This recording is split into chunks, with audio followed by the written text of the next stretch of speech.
Turning now to Queensland, and the man heading up the flood recovery, Major General Mick Slater, has been taking a first-hand look at just what lies ahead of him. Here's how it looks. In Rockhampton, there's more pain to come, with another drenching expected this weekend. The southern inland town of St George appears to have dodged a bullet, with the Ballon River peaking below expectations. In the tiny town of Condamine, residents have finally been allowed back home. But the scene there is grim, as it is in Theodore, where the entire town was evacuated. ABC reporter Kerry Ritchie is in Rockhampton, and she joins us now. Kerry. Queensland's flood recovery task force flew into Rockhampton today, vowing to repair damaged communities. As the floodwaters begin to recede here, there are growing health concerns for the locals who've decided to stay on in their homes. This was Major General Mick Slater's first glimpse of the devastation. It's his job to get affected areas like Rockhampton back on their feet. He found flying in from the city of Gladstone an eye-opening experience. From the air, the water just keeps going. The people of Rockhampton, for example, they don't want to be seen as victims.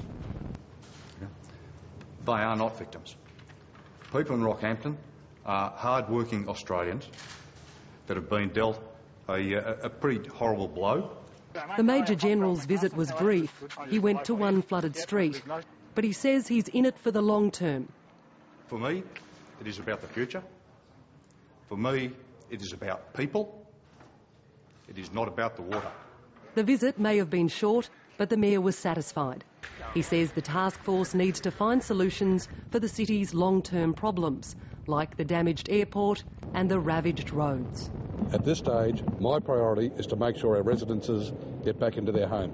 Homes are still under on the north and south side of Rockhampton. This is the football ground, this is the bicycle track, and this is the racetrack. Everything is just underwater. The pony club has about that much roof out of water. The Raffles Hotel is usually a popular watering hole on Rockhampton's north side. Now it's sitting in one. The owners have spent $20,000 on a levee bank, which has so far managed to keep the water out. Something that can't be stopped are the insects. I have seen a lot of ants around the place. I've seen a bundle of snakes. There's been one house I went to this morning. They've killed about 20-odd snakes, trying to get into the house. I've seen a number of others this morning. No crocodiles there. Authorities are worried about a nasty black fly which appeared at the last floods and comes up out of the ground. It's a very small insect and it bites us, and some people are more sensitive than others. Life in Rockhampton at the moment is full of annoyances, small and large. Rockhampton is bracing for more rain, and that enormous body of water is continuing to wreak havoc around the state. Now in St George, the floodwaters are expected to peak in the next 24 hours. But around the place there are signs of recovery. From the tiny town of Condamine, Paul Lockyer reports. Finally, the Condamine River has dropped far enough to allow access to emergency service workers, helping townspeople to return. A population of 130 was evacuated more than a week ago, when the river reached record levels and flooded 3/4 of the town. Little can be salvaged from Dorothy Ether's home. She's yet to return to confront this.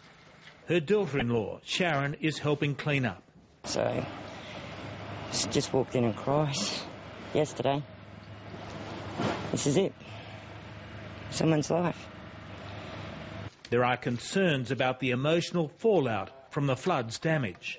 It is devastating because we never got a lot of time to do anything, and so we couldn't salvage a lot of things, and as you can see on the street as you look around, everything's gone. Publican Shane Hickey was shocked at how quickly the water rose to flood the hotel. People were drinking in the pub up to 2 hours before it was swamped. The people of the bush are renowned for their stoicism and their resilience, and even confronted by this, they say they're determined to rebuild their town. Oh, the town will come back, there's no doubt about that. They're already talking about it. We're already talking about having our New Year's Eve party, which we missed out on. The Governor-General, Quentin Bryce, flew into Condamine to offer her support to locals and emergency services personnel.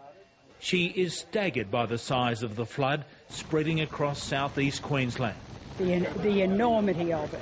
It's very hard to measure and contemplate in our minds, but what we do know is that the road to recovery is a long one. The huge volume of water that swept through Condamine is now bearing down on communities further south. Paul Lockyer, ABC News, Condamine. As you can see, Jeremy, there's still a long way to go for those families that are cleaning up. Let's turn briefly to Theodore. The entire town was evacuated last week. Now residents have been allowed to go back home. That's right, 300 people were forcibly evacuated from Theodore. Now, buses have gone in there today, 3 buses carrying locals so that they could look around and see the damage to their businesses and homes. There's still no clean water there and no power. They are hoping to get some water purifiers in there and also to send in medication for locals as they move back in to fight things like tetanus and snake bites. Kerry Ripshy reporting from Rockhampton. Thank you.